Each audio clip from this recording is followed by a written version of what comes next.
सभी को क्षमा चाहते हैं। टेक्निकल समस्या के कारण हम हट गए थे लाइन से। हम फिर आ गए हैं आपके स्वागत के लिए और आपको योगाभ्यास कराने के लिए। तो हमें घबराना नहीं है, हम लोग एक बार फिर से शुरू करेंगे। और जीवन में तमाम तरह की मुसीबतें हमेशा आती जाती रहती हैं। कहते सुख दुख आते जाते रहते सबके जीवन में। तो हमें सुख हो या दुख घबराना नहीं है। और एक चीज और भी है, कभी कभी हमारे मन का जब कार्य नहीं होता है तो हमें और आपको क्रोध आता है।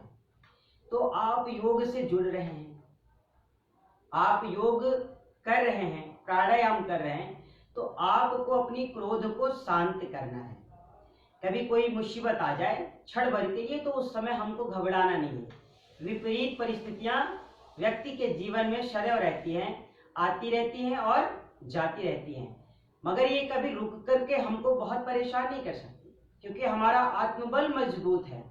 तो हम सभी योग साधकों का जो आत्मबल है वो बहुत अच्छा होना चाहिए, मजबूत होना चाहिए। तो इसलिए हमें घबराना नहीं है। हम लोग फिर से कक्षा की शुरुआत करेंगे। तो आइए एक बार फिर से हम लोग ओमकार कर लेते हैं, क्योंकि इसके पहले हम लोग लाइन पे थे और हट गए। तो आइए फिर से कक्षा की शुरुआत करते हैं। उतनी ही प्रसन्नता रहे, घबराना नहीं है। मन के जीते जीत है, मन के हारे हार। हर समय हमारे मुख पे प्रसन्नता बनी रहे, इस बात का हमें बोध होना चाहिए। तो गहरी सांस भरते हुए हम लोग 3 बार ओमकार करते हैं। अब और भी प्रसन्नता के साथ हम लोग ओमकार करते हैं। ओम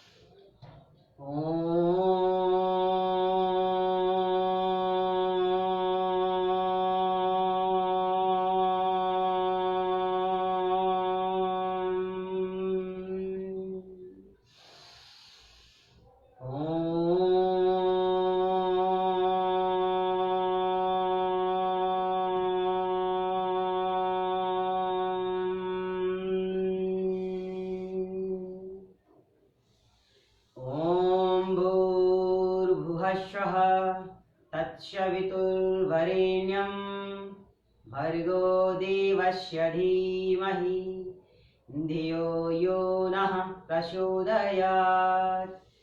ॐ त्र्यम्बकं यजामहे सुगन्धिं पुष्टिवर्धनम् उर्वारुकमिव बन्धनान् मृत्योर्मुक्षीयमामृतात्। ॐ सहना भवतु सहनौ भुनक्तु सह वीर्यं करवावहै तेजस्विनावधीतमस्तु मा विद्विषावहै। ॐ अशुतो मा सद्गमय तमसो मा ज्योतिर्गमय मृत्योर्मा अमृतं गमय। ॐ सर्वे भवन्तु सुखिनः सर्वे सन्तु निरामयाः सर्वे भद्राणि पश्यन्तु मा कश्चित् दुःखभाग् भवेत्।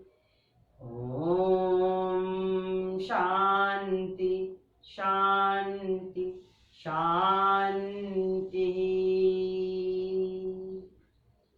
कुछ देर आप शांत रहें, मन को बिल्कुल शांत रखते हैं। ध्यान आज्ञा चक्र पे लगा रहे। आंखों को कुछ देर के लिए बंद ही रखना है। 5 से 10 सेकंड हम लोग बिल्कुल सहज रहते हैं, शांतित अवस्था में रहते हैं। और फिर धीरे धीरे हम लोग अपनी दोनों हाथों को पार्श्व भाग से खोलते हुए ऊपर की ओर लाते हैं। मन में पूरी प्रसन्नता। दोनों हाथों को आप आपस में मिलाएं, एक साथ थोड़ा घर्षण कीजिए प्रसन्नता के साथ संकल्प करते हैं कि इस ब्रह्मांड में जो भी ऊर्जा है, जो शक्ति का स्रोत है, जो दिव्य वातावरण है, जो औषधियां हैं, हम वो सब ले रहे हैं। इसे अपनी मुखमंडल पे आप लगाइए धीरे धीरे, और मुख पे प्रसन्नता बनी रहे। खुशी खुशी हम लोग इसे अपनी दोनों हाथों को पूरे शरीर से स्पर्श कराते हैं और अब धीरे धीरे वापस आ जाते हैं। तो घबराना नहीं चाहिए कभी भी। किसी भी कार्य को करते समय हमें विचलित नहीं होना है, क्योंकि योगी साधक जो होता है वह कभी विचलित नहीं होता है। वह विषम से विषम परिस्थितियों में भी बड़ा सहज रहता है, बहुत ही शांत रहता है। तो आपको बिल्कुल वैसा ही बनना है कि आप सहज रहें पूर्ण रूप से, और आपकी सहजता इतनी अच्छी हो कि आपको कोई लाख भ्रमित करे, आप असहज न हो सके उसके भ्रम से, आप असहज न महसूस करें उसकी झूठी बातों से। आप हमेशा प्रसन्नचित्त कैसे रह सकते हैं? आप हमेशा खुश कैसे रह सकते हैं? आपके शरीर में जो व्याधियां है वो जा कैसे सकती है? मन की नकारात्मकता हमारे कैसे जा सकती है? संसार में बहुत से लोग हैं हमें और आपको हमेशा भ्रमित करते रहते हैं। हमें उन लोगों से झगड़ना नहीं है, उन लोगों से हमें लड़ना नहीं है। हमें तो अपनी योगी की क्रिया को करना है, योगी की साधना को करना है, और इस योग की महत्ता को समझना भी बहुत जरूरी है। कहते हैं योग का अर्थ जोड़ से होता है, योगस्य चित्तवृत्ति निरोधा, चित्त की वृत्तियों का निरोध हो जाना ही योग है। योगः कर्मसु कौशलम। ऐसे बहुत से उदाहरण आपको मिलेंगे, मगर सच में देखा जाए, कहते हैं योग ही जीवन है, योग ही जीवन है, योग आत्मानुशासन है, योग जीवन जीने की कला है। योग व्यक्ति को वामन से विराट पुरुष से महापुरुष बनाने की एक अद्भुत विद्या है, जो हमारी भारतीय संस्कृति और भारतीय ऋषियों की देन है। तो हम इस विद्या को अपनाएं, हम अपनी भारतीय संस्कृति को अपनाएं, और योग आयुर्वेद से जुड़ करके खुद स्वस्थ रहे, वह देश को स्वस्थ व समृद्ध बनाए, ऐसा हमें कार्य करना है। और इसी कार्य का एक बीड़ा एमडीवीटीआई परिवार ने उठाया है। तो हम योगाचार्य ज्वाला सिंह एमडीवीटीआई इंडिया परिवार की ओर से आप सभी साधकों का, जो लोग लाइव जुड़ रहे हैं, जो योग सत्र में हिस्सा ले रहे हैं, जो एक दूसरे को इस कार्य को करने के लिए प्रेरित कर रहे हैं, हम ऐसी महान आत्माओं के अंदर विराजमान उस परम पिता परमेश्वर को, उस ईश को, उस देवत्व को, उनके चरणों में हम कोटि कोटि नमन करते हैं, वंदन करते हैं, प्रणाम करते हैं कि हे प्रभु, जो भी साधक, जो भी योगी भाई बहन इस योग सत्र से जुड़ रहे हैं या जो योग कर रहे हैं, उन्हें आप पूर्ण निरोगी रखें। हे प्रभु, आप उन्हें स्वस्थ काया दें, वह हमेशा प्रसन्न रहें, उन्हें कभी कोई रोग ना हो, और वो हमेशा इस योग और अध्यात्म की, आयुर्वेद की एवं भारतीय ऋषि परंपरा की गौरव को बढ़ाते हुए देश हित में अपना योगदान दे सके, इसलिए मैं उनको कोटि कोटि प्रणाम करता हूं। आइए अब हम लोग योग की ओर चलते हैं। तो योग करना और योग मन से करना, दोनों में बड़ा फर्क है। क्योंकि योग तो व्यक्ति हर समय कर रहा है, ध्यान योग, भक्ति योग, कर्म योग, योग तो बहुत ढेर सारा है। कोई भजन करता है, कोई ध्यान करता है, कोई एक्सरसाइज करता है। मगर सच में योग का जब हमें लाभ लेना है, तो किसी भी योग को अगर हम करें तो उसका जो मेथड है, उसका जो विधि है, जो उसका तरीका है, वो हमारा सही हो, इस बात पे भी हमारा बहुत विशेष ध्यान होना चाहिए। क्योंकि हम अक्सर भूल जाते हैं, हम योग करते हैं, हम प्राणायाम करते हैं, नाम होता है कि हम तो प्राणायाम कर रहे हैं, मगर सच ये है कि प्राणायाम करते समय भी हमारा चित्त शांत नहीं होता है, हमारा मन शांत नहीं होता है। तो उस स्थिति में किया हुआ प्राणायाम, उस तरीके से किया हुआ प्राणायाम हमें और आपको लाभ नहीं पहुंचाता है। तो जब हम प्राणायाम करें, जब हम योग करें, तो खुद को सारी दुनिया की मोह माया से छोड़ करके, हटा करके 1 घंटे के लिए कम से कम 40 मिनट कम से कम अपने को योग के लिए छोड़ दीजिए। ये मेरा समय पूर्ण रूप से योग के लिए है और इस 1 घंटे में मैं योग के अलावा, स्वास्थ्य के अलावा एक भी दूसरी बात सोचने का संकल्प ही नहीं ले सकता। ऐसा कर लीजिए और एक संकल्प ऐसा लीजिए कि इस 1 घंटे की कक्षा में हमारे मन में योग के अलावा कोई विचार नहीं आएगा और अगर कोई विचार आता भी है तो हम उसे विचार ही नहीं करेंगे, हम उसे छोड़ देंगे।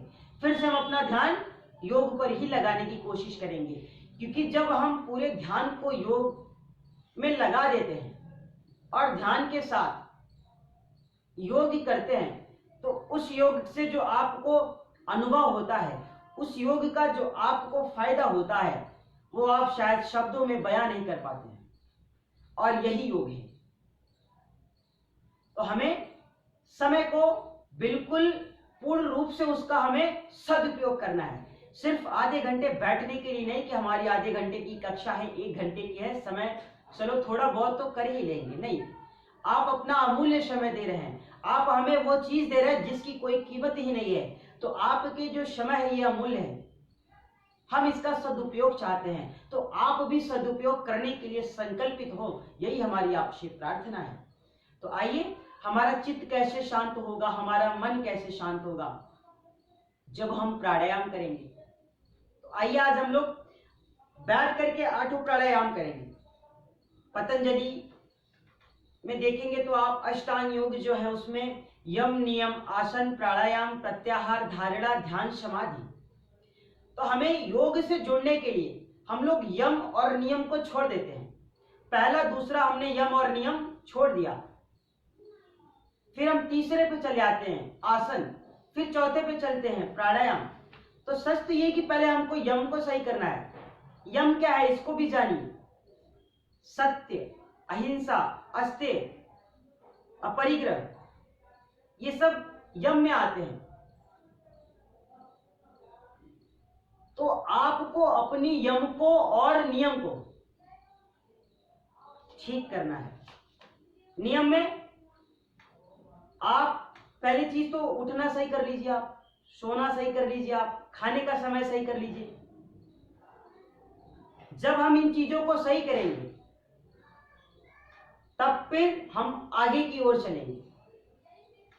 और अभी हम लोग प्राणायाम की ओर चलते हैं। तो आइए आप सीधे बैठ जाइए, दोनों हाथों को आप ध्यान मुद्रा की स्थिति में लगा दीजिए, हथेलियां हमारी आसमान की ओर खुली हुई हो और हमें भस्त्रिका प्राणायाम 5 मिनट तक करना है। गहरी सांसों को लेना है और छोड़ना है। तो आप निरंतर गति से प्राणायाम कीजिए, प्रसन्नता के साथ गहरी सांसों को लीजिए और छोड़िए। सभी साधक भाई बहन जो लोग लाइव जुड़े हैं वो अपनी आंखों को बंद करें। भगवान के लिए आप साधना कर रहे हैं तो भगवान के साथ हमें छल नहीं करना है। हम लोग अपनी आंखों को बंद करके गहरी सांसों को लेते हैं और छोड़ते हैं। लगातार आप लोग प्राणायाम करते रहिए और बातों को कानों से सुनते रहिए। गहरी सांस को लीजिए और छोड़िए।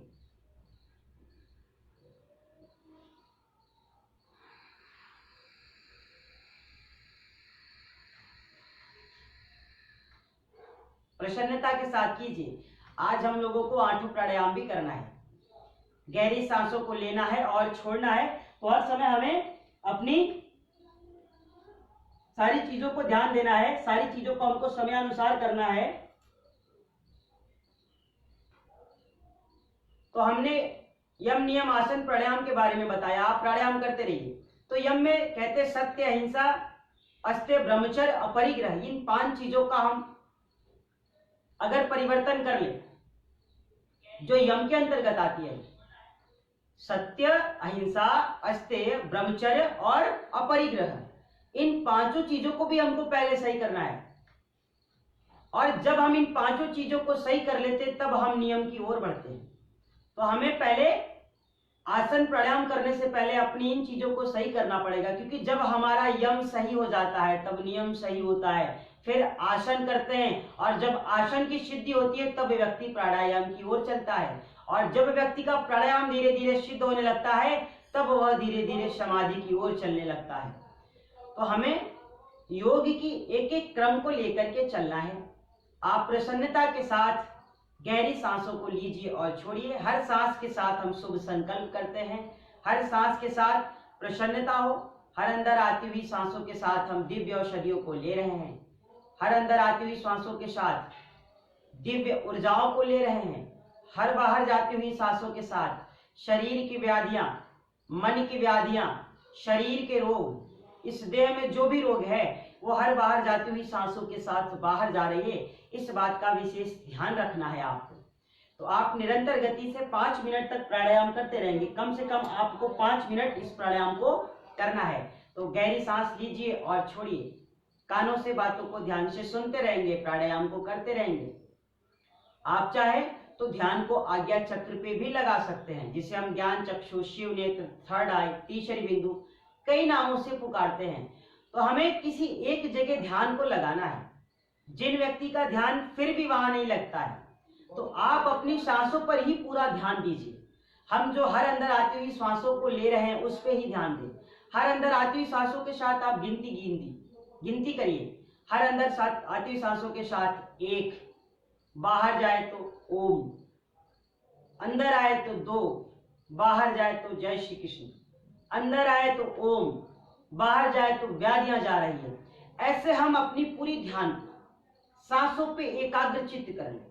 क्योंकि जब हमारा ध्यान सांसों पे होता है, हम सांसों को ही देख रहे हैं, हर अंदर आती हुई सांसों को देख रहे हैं और देखने का काम कर रहे हैं, फिर बाहर जाती हुई सांसों को भी देख रहे हैं।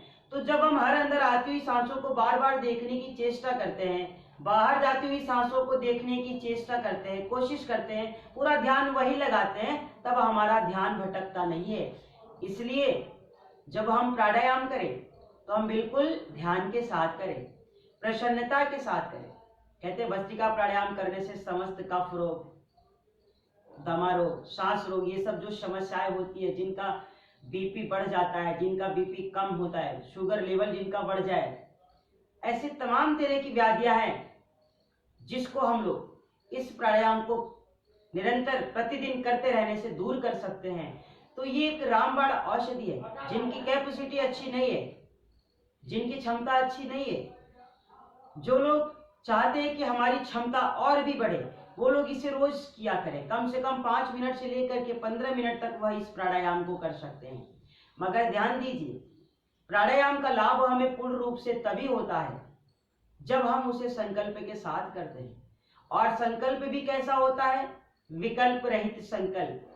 हमारे संकल्प में कभी कोई विकल्प ना हो, इस बात का भी विशेष ध्यान रखना है। आप लोग 5 मिनट तक कीजिए, 1 मिनट और कर लीजिए आप। हम आपकी समय को देख रहे हैं, आपको घबराने की जरूरत नहीं है, आप लगातार करते रहें।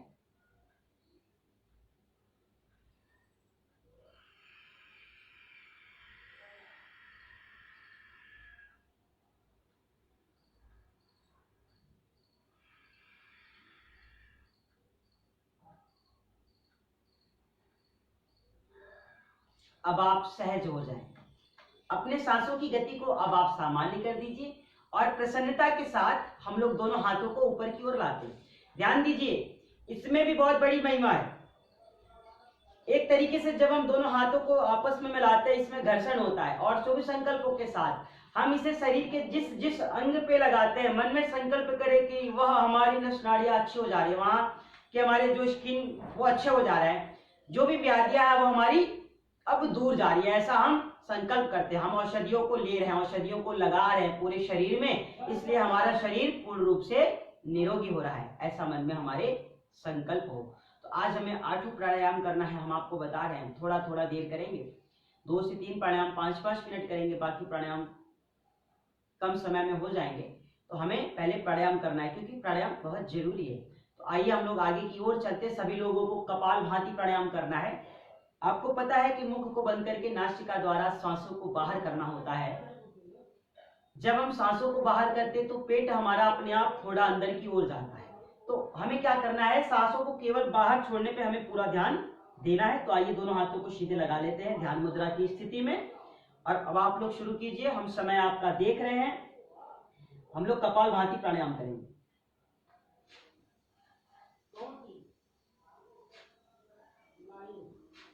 मुख को बंद करके नासिका द्वारा श्वासों को बाहर कीजिए।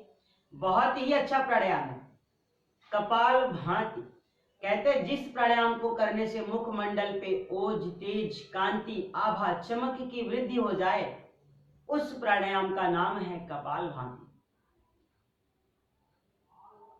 और भी खुशी की बात कि कपाल भाती एक ऐसा प्राणायाम है जिसको करने से हमारे शरीर की 99% व्याधियां दूर हो जाती है।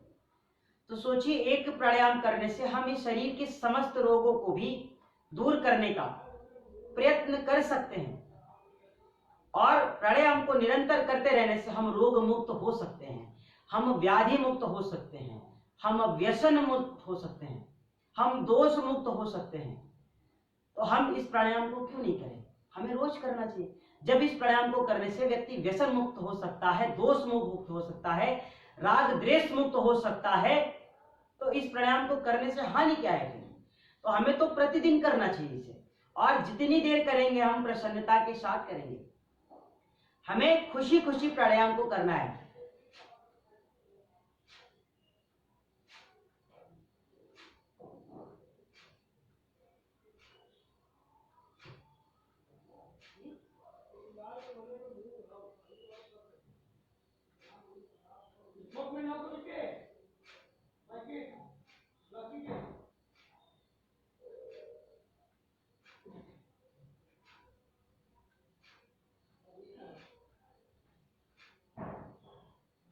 लगातार करते प्रसन्नता के साथ, हर बाहर जाती हुई सांसों के साथ हमारा मोटापा दूर जा रहा है। हर बाहर जाती हुई सांसों के साथ हमारा अर्थराइटिस, हमारे गठिया, हमारा स्पॉन्डिलाइटिस, सर्वाइकल पेन, जो समस्याएं हैं वो हर बाहर जाती हुई सांसों के साथ इस देह देवालय रूपी शरीर से बहुत दूर जा रही है। और प्राणायाम करते समय मुख पे प्रसन्नता बनाए रहे, क्योंकि मुख पे पूरी तरह से जब हम प्रसन्नता बनाए रहेंगे तब उस प्राणायाम का करने का आनंद ही कुछ और होता है। और जहां हमारे मुख पे प्रसन्नता गायब हुई, इसका मतलब कि हम प्राणायाम में नहीं हैं, हम कहीं और हैं। तो आपके मुख की प्रसन्नता बताती है कि आप सच में योग सत्र को अटेंड कर रहे हैं या से केवल बैठ करके देख रहे हैं। सिर्फ कर रहे हैं। आपको प्रसन्नता के साथ करना है।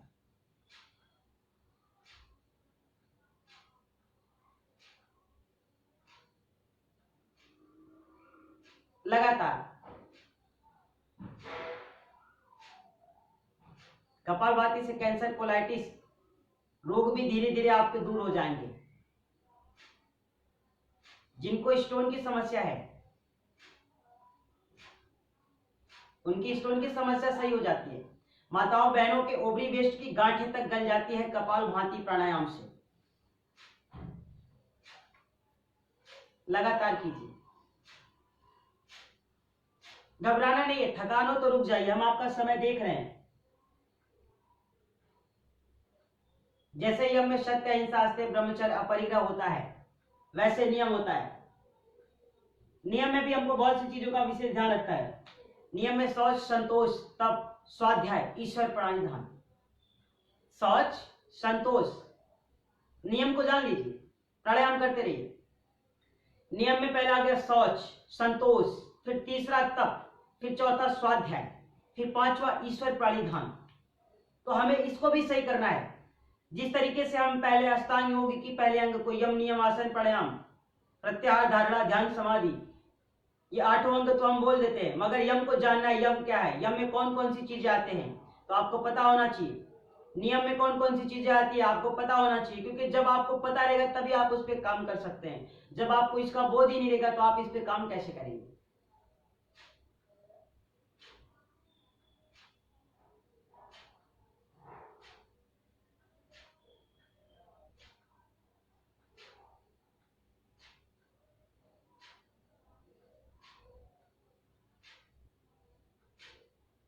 सहज हो जाए।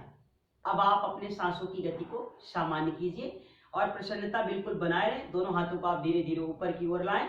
शुभ संकल्पों के साथ हम लोग दोनों हाथों को आपस में मिलाते हैं। आप लोग बहुत अच्छे से साधना को कर रहे हैं। प्रसन्नता के साथ करना है।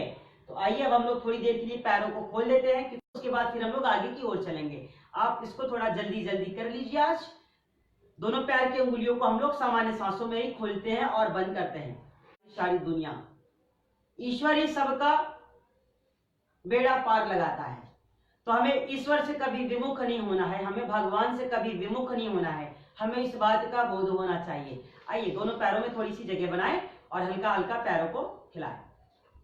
अभी थोड़ा सा कर लेंगे, क्योंकि ज्यादा देर बैठने से पैरों में थोड़ी झुनझुनी हो जाती है। जिस साधक भाई बहन को आदत नहीं है बैठने की, उनको थोड़ी ज्यादा समस्या होती है, तो उस स्थिति में हमको घबराना नहीं है। कृपा की एक नजर गुरुवर हमारी ओर कर देना। हे भगवान, कृपा की जो एक नजर है, एक बार हमारी ओर भी कर देना, कि मेरी भी नैया भाव के पार हो जाए, मैं भी इस योग की प्राणायाम की साधना को अपना करके इस देह देवालय रूपी के अर्थ को जान सकूं। ये बहुत जरूरी है। आइए थोड़ा सा कर लीजिए आराम से, पैरों को हाथों को हिला लीजिए, जिससे कि आप लोगों के हाथों पैरों में थोड़ा दर्द ना रहे। फिर हम लोग आगे की ओर चलते हैं।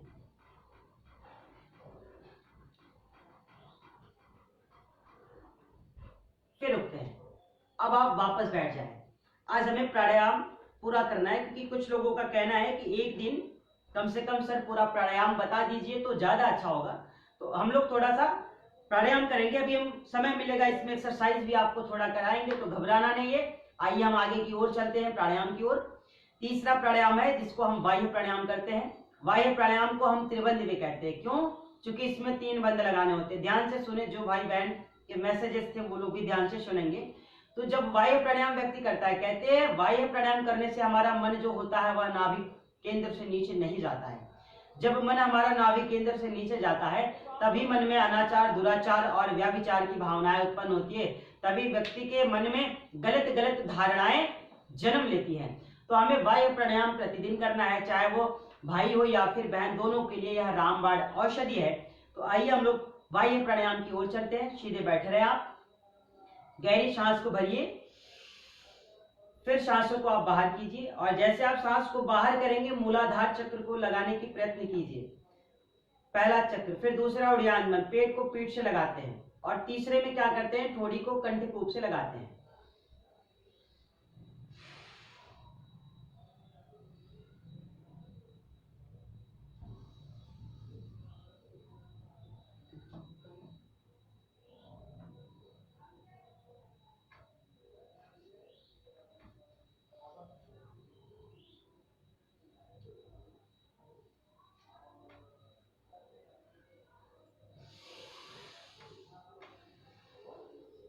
सहज होते हैं। एक बार फिर से करते हैं। पूरी सांस को भरिए और फिर सांसों को बाहर कीजिए। जैसे सांस को बाहर करेंगे मूलाधार चक्र को लगाने की प्रयत्न कीजिए, कोशिश कीजिए।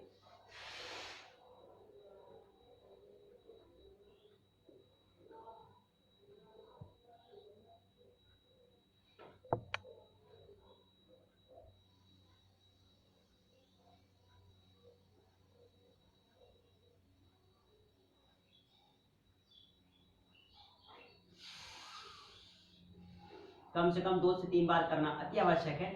तो ध्यान देना है कि हमने जब वायु प्राणायाम किया तो सांस को बाहर रोक करके हम लोग मूलाधार चक्र को लगाते हैं, और मूलाधार चक्र के बाद हम लोग दूसरे जो उड़ियान बंद है, पहला बंद मूल बंद, ऊपर की ओर खींचते हैं, फिर उड़ियान बंद, पेट को पीठ से लगाने की कोशिश करते हैं। इसका मतलब है कि आप जितना पेट को अंदर खींच सके कोशिश कीजिए। फिर तीसरा होता है जालंधर बंद, हम लोग थोड़ी को कंठकूप से लगाते हैं। अब आप लगाने के बाद सामर्थ्य अनुसार रुकिए, कुंभक करिए, सांसों को बिल्कुल रोक दीजिए, वही कुंभक करिए, तो उसी में फिर महाबंद हो जाएगा। तो हमें प्राणायाम को रोज करना है। अब हम अगला प्राणायाम करेंगे उज्जाई प्राणायाम।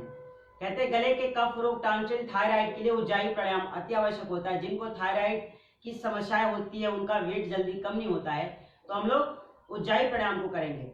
हम लोग क्या करते हैं, कंठ को चोक करते हैं, सांस को आप क्या करते हैं, ध्यान दीजिए। हम सांस लिए अभी इस तरीके से हम क्या करते हैं, पहले सांस लेते, सांस को आप रोक दीजिए बाहर की ओर, बाहर कर दिया मैंने। अब हम क्या करते हैं, गले को टाइट करते हैं। जब आप इसको टाइट करेंगे तो ये इसमें से आवाज आती है। जब हम गले को अंदर की ओर खींचते हैं, उसको भींचना है। फिर क्या करते हैं, जब हमारा ये कंप्लीट हो जाए तो हम थोड़ी को नीचे की ओर लगाते हैं, थोड़ी देर के लिए रोक के रखते हैं।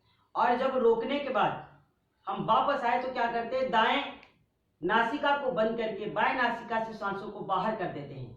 तो ये होता है उज्जाई प्राणायाम। आइए एक बार कर लेते हैं।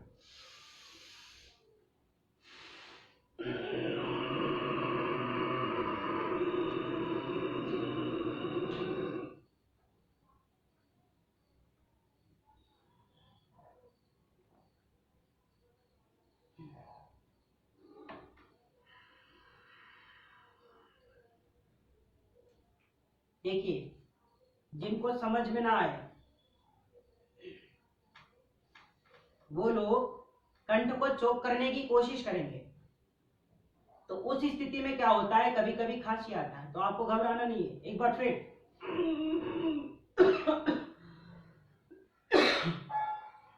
से कीजिए, खांसी आएगी।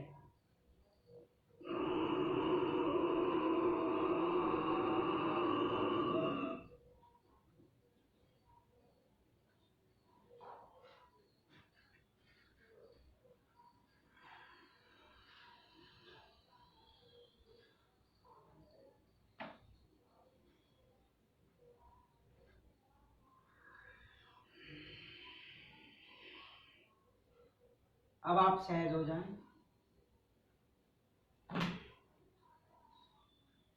तो 2 से 3 बार हम लोग रोज उज्जाई प्राणायाम भी किया करेंगे, क्योंकि जब हम उज्जाई प्राणायाम करते तो हमारा गला साफ हो जाता है। तो आइए, 4 प्राणायाम हो गया।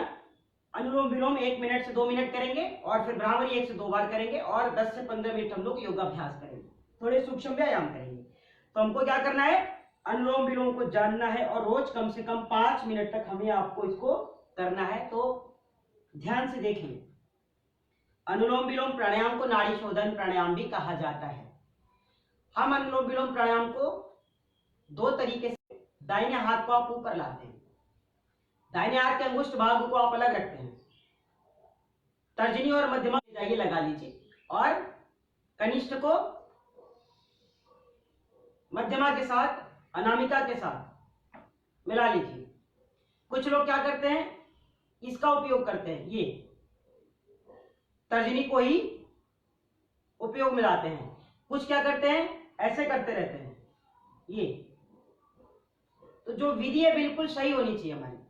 आप अगर कर रहे हैं तो आप इसको बिल्कुल आराम से कीजिए। आप जब अंगुष्ठ भाग को नासिका द्वार पे रखें तो इसको दबाइए नहीं, पहली चीज। और इन दोनों अंगुलियों को आप फोल्ड करके रखें, इन दोनों को मिला करके रखें। अंगुष्ठ को छोड़ करके तर्जनी मध्यमा एक साथ मिला दीजिए, और शेष 2 अंगुलियां एक साथ, अनामिका और कनिष्ठ को आप एक साथ कर दीजिए। और फिर क्या करते हैं, हम धीरे धीरे बाई नासिका से श्वासों को लेते हैं। आप अंगुष्ठ को दाएं नासिका द्वार पे लगाएं, बाएं से श्वासों को भरते हैं, फिर बाई नासिका को बंद कीजिए, दाई नासिका से श्वासों को बाहर कीजिए।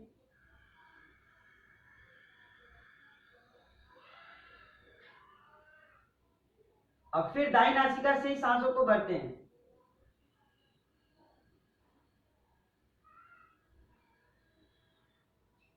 और अब इसे हम बाई नासिका द्वारा बाहर करते हैं।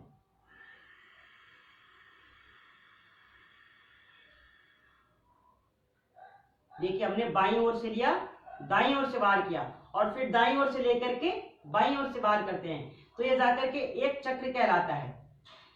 दूसरा क्या करना है, हमको कम से कम इसको 3 से 5 मिनट तो अवश्य करना चाहिए, क्योंकि अनुलोम विलोम प्राणायाम करने से कहते हैं हमारे शरीर की 72 करोड़ 72 लाख 10,202 नाड़ियां परिशुद्ध होती हैं। तो हमें इसे प्रतिदिन करना है। दूसरा, अगर जिनको ये बहुत ज्यादा देर तक करना है, उनके हाथों में दर्द होने लगे, जो लोग कैंसर से ग्रसित है, जो लोग जिनको कोलाइटिस हो गई है, जो बहुत परेशान है, वो लोग बहुत ज्यादा देर तक अगर करना चाहते हैं तो क्या करते हैं, हाथों का आलंबन ले लेंगे, ऐसे हाथों को स्टैंड बना के आप लगा देंगे। आप इस तरीके से भी इसे आराम से कर सकते हैं। कोई जरूरी नहीं कि हम बिल्कुल ऐसे ही करें या फिर हम बहुत देर तक ऐसे ही करें। शरीर को दुख दे करके हमें कोई कार्य नहीं करना है। आगे की ओर चलते हैं। 2 से 3 मिनट लगेंगे, दोनों प्राणायाम आपको बता दिया जाएगा। तीनों प्राणायाम हम क्या करेंगे, भ्रामरी प्राणायाम, भंवरे की तरह गुंजन करना है। जिनको सर में दर्द, अनिद्रा की समस्या, चिड़चिड़ापन, गुस्सा आता है, वो लोग भ्रामरी कर लिया करेंगे 3 से 5 बार। आइए हम लोग 2 बार भ्रामरी कर लेते हैं।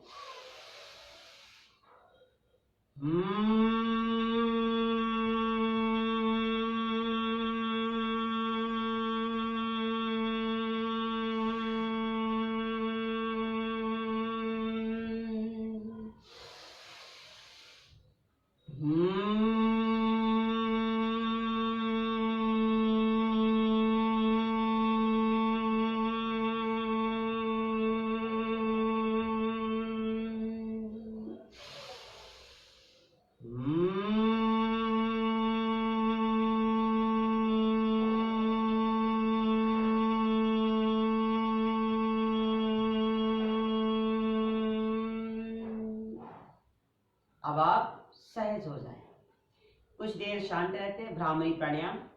इसके बाद हम लोग उद्गीत प्राणायाम कर लेंगे। 3 बार हम लोग ओमकार करते हैं।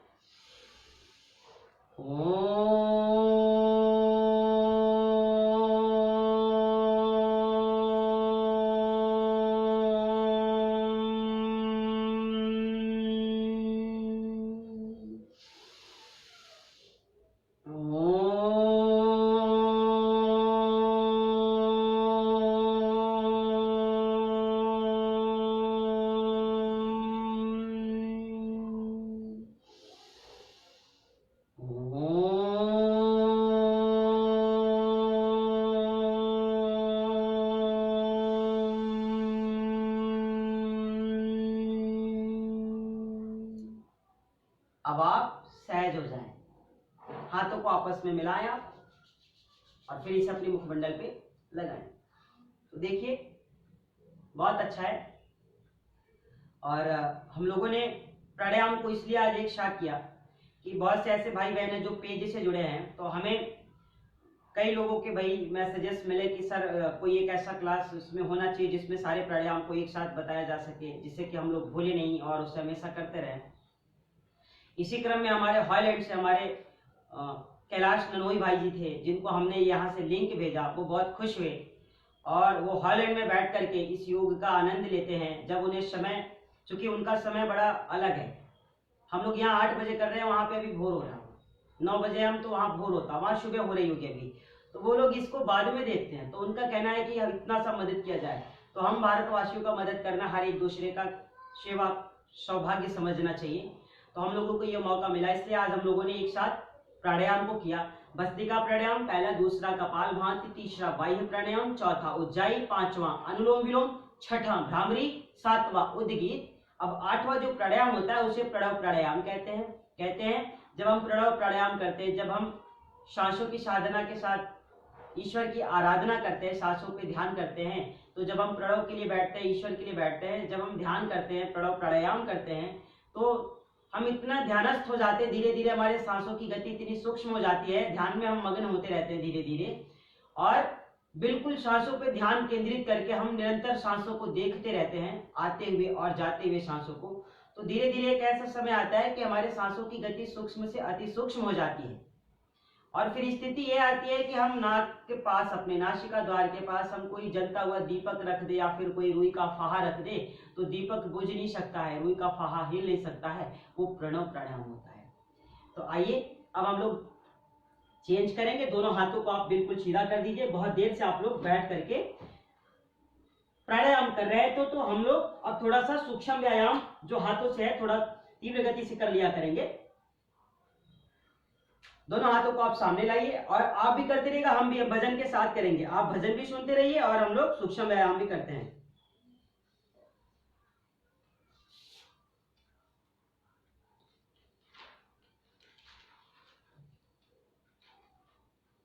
चलिए,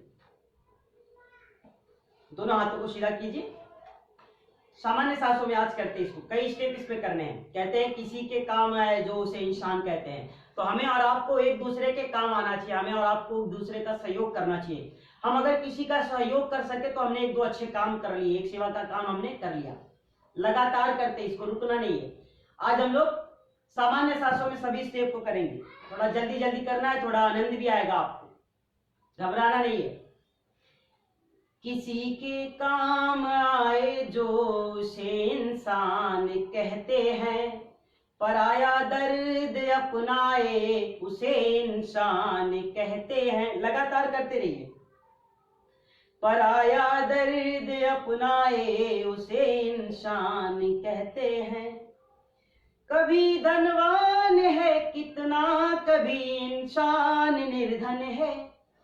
कभी धनवान है कितना, कभी इंसान निर्धन है। कभी सुख है कभी दुख है, इसी का नाम जीवन है। कभी सुख है कभी दुख है, इसी का नाम जीवन है। तो सुख और दुख जीवन में लगा रहता है।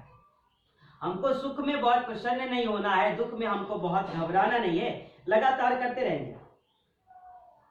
परमात्मा अगर आपको थोड़ा दुख देता है तो उसके बाद सुख भी देता है, इस चीज का बोध हो आपको। अगर गलती रुलाती है तो राहें भी दिखाती है। फिर से लाए हाथों को। अगर गलती रुलाती है तो राहें भी दिखाती है। मनुज गलती का पुतला है, वो अक्सर हो ही जाती है। मनुज गलती का पुतला है, वो अक्सर हो ही जाती है। जो गलतियां करता है उसको भी बड़ा ध्यान से अपनी गलतियों के बारे में पश्चाताप करना चाहिए।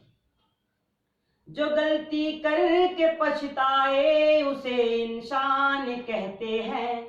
जो गलती करके पछताए उसे इंसान कहते हैं।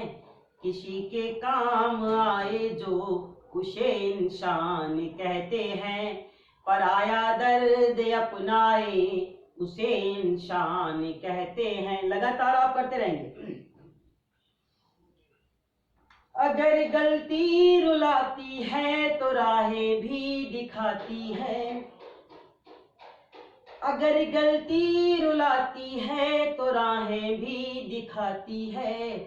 मनुज गलती का पुतला है, वो अक्सर हो ही जाती है। मनुज गलती का पुतला है, वो अक्सर हो ही जाती है। तो व्यक्ति से ही तो गलती होता है, और अगर गलती करके हम उसमें सुधार करने की कोशिश करें या फिर गलती का हमने पश्चाताप कर लिया तो फिर गलती नहीं, क्योंकि हमने उस गलती को स्वीकार किया। हमने मान लिया कि हाँ हमने गलती की, हमसे गलतियां हुई और हम उसे स्वीकार करते हैं। क्योंकि जब व्यक्ति के अंदर पवित्रता होती है, जब व्यक्ति सच में सही होता है, तभी वह गलती को स्वीकार कर पाता है। अन्यथा कोई किसी की गलती मानने को तैयार ही नहीं होता है और न गलती स्वीकार करने को तैयार होता है। तो हमें ध्यान देना है कि हमें गलतियां भी करनी है तो उससे सीख लेनी है। गलतियां इसीलिए होती है, कोई करता नहीं जान के, गलतियां हो जाती है। तो जब गलतियां हो जाए तो कोई बात नहीं, कम से कम उसी गलती से हम सीख ले। इस बात का हमें बोध होना चाहिए, इस बात का हमें ध्यान होना चाहिए। क्योंकि जब अगर हम गलती करके हम उसके बारे में पश्चाताप कर लिए और संकल्प कर लिए कि आगे से अब हम गलती नहीं करेंगे, तो वो हमारी गलती नहीं रह जाती है। आइए चेंज कीजिए।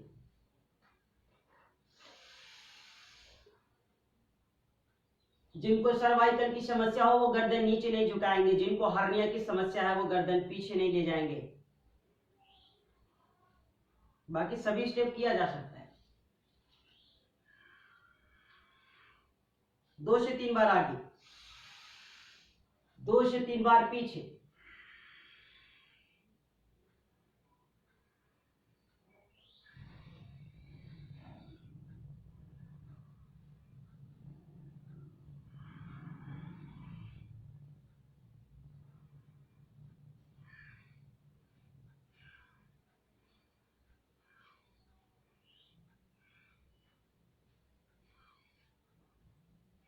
फिर चेंज कीजिए, गर्दन को झुकाइए, गर्दन को गोल गोल घुमाइए।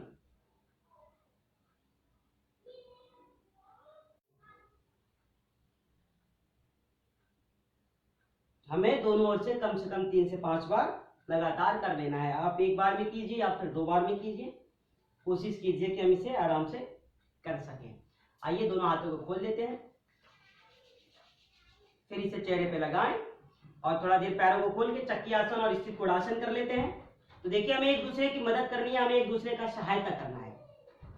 और इस लॉकडाउन में जब देश इस एक मुसीबत की दौर में है और पूरा विश्व एक मुसीबत झेल रहा है, करके प्राणायाम से जुड़ करके, सत्संग से जुड़ करके, आध्यात्म से जुड़ करके, भारतीय संस्कृति, भारतीय सभ्यता, अपने जीवन को कृतार्थ करना है और दूसरों को भी इसके बारे में बताना है, दूसरों को भी इसके लिए तैयार करना है। यही हमारे जीवन का ध्येय होना चाहिए, यही हमारे जीवन का लक्ष्य हो, यही हमारे जीवन की एक सच्ची सेवा होनी चाहिए। क्योंकि सेवा भी करना बहुत जरूरी है। सेवा अगर आपने नहीं किया तो फिर कुछ नहीं किया। सेवा करना भी बहुत जरूरी है। और जीने मरने को तो हर व्यक्ति जीता मरता ही है, कभी कोई खाए बिना नहीं मरता। ध्यान दीजिए, आराम से कर लीजिए।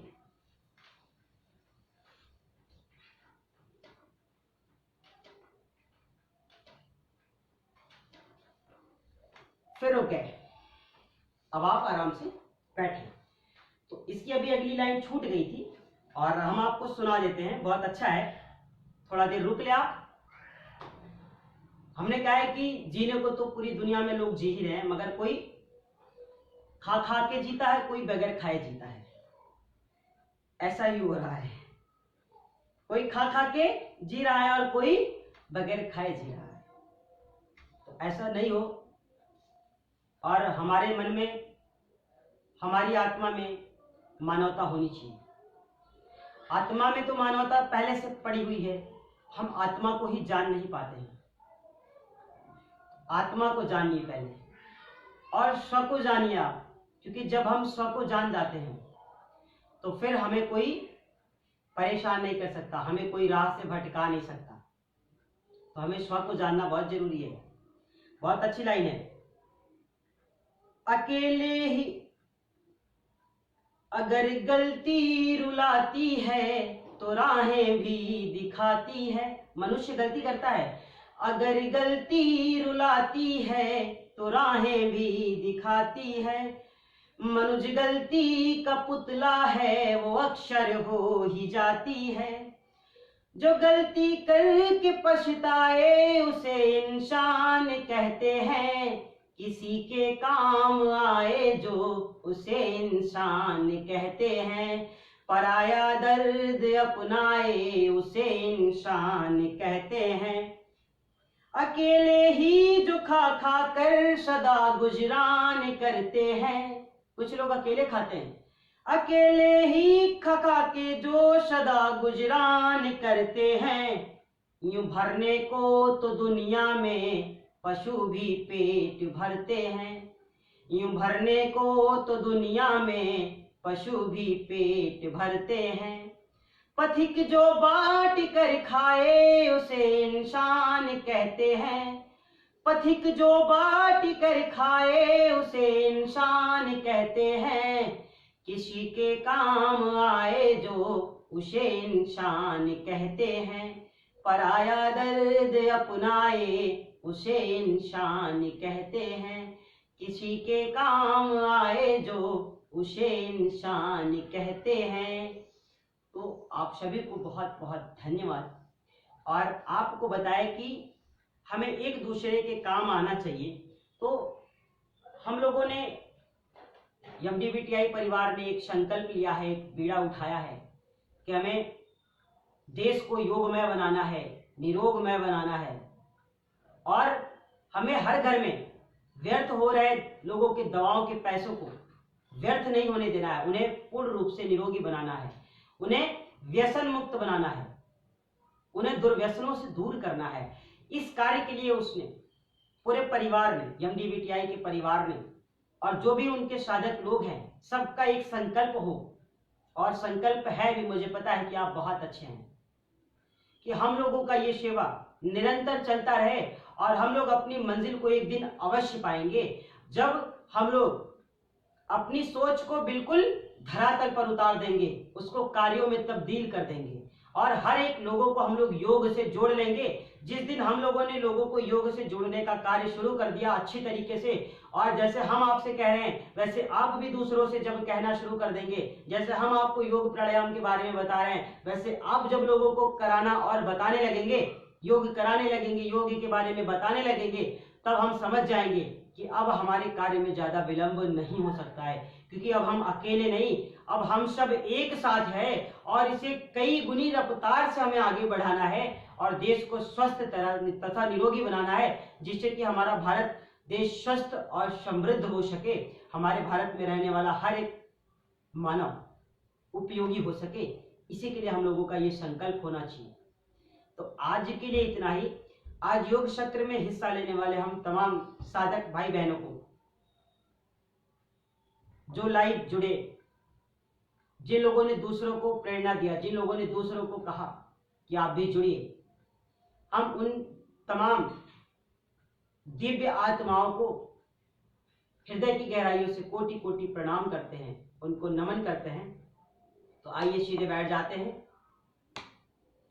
और आज के लिए इतना ही। एक मंत्र के साथ हम लोग कक्षा का समापन करेंगे और फिर कल 8 से 9 बजे हम लोग इसी समय आपसे मुलाकात करेंगे। और तब तक के लिए आपको परमात्मा बिल्कुल प्रसन्न रखें, आप बिल्कुल स्वस्थ रहें, आप 24 आवर ऊर्जा से परिपूर्ण रहें, यही मेरी ईश्वर से कामना है।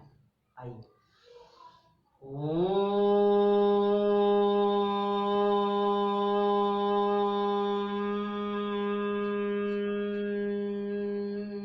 शांति शांति शांति।